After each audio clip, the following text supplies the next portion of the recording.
কমেছে শীতের তীব্রতা, তবে উত্তরবঙ্গে ঘন কুয়াশায় স্বাভাবিক জনজীবন ব্যাহত, চাষাবাদে বেড়েছে ভোগান্তি। লালমনিরহাটের থেকে সরাসরি যুক্ত হচ্ছেন সহকর্মী রবিউল ইসলাম। আর রবিউল, আজ লালমনিরহাটে কুয়াশা কেমন দেখছেন এবং শীতের তীব্রতা কেমন অনুভব করছেন জানাবেন।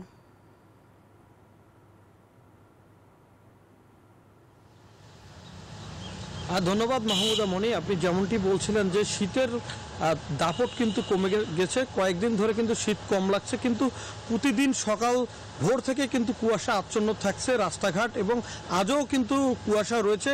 সকাল 9টা পেরিয়ে গেলে কিন্তু এখনও কুয়াশা বিরাজ করছে অত্র এলাকায়। পাশাপাশি কৃষিক্ষেত্রে এই কুয়াশায় কিন্তু ব্যাপক ক্ষতি হয়েছে, বেশিরভাগই কিন্তু আলুর ক্ষেতে, যারা এখনও আলু তোলেনি তাদের কিন্তু আলু খেতে ক্ষতিগ্রস্ত হয়েছে। এবং এদিকে কিন্তু বড় বীজতলায় অনেক কৃষকরা কিন্তু কুয়াশার কারণে ঢেকে দিয়ে কিন্তু তারা এখনও রোপণ করছে, এবং পাশাপাশি এবং সবজির কিন্তু ব্যাপক ক্ষতি হয়েছে এবছর। এবং এই আলু ক্ষেতের লেট ব্রাইট নামে একটি রোগ আক্রান্ত হয়েছে এবং পচন রোগও রয়েছে এবং পচন রোগেছে।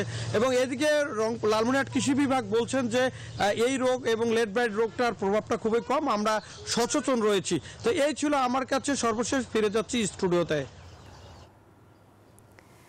রবিউল, আপনাকে ধন্যবাদ।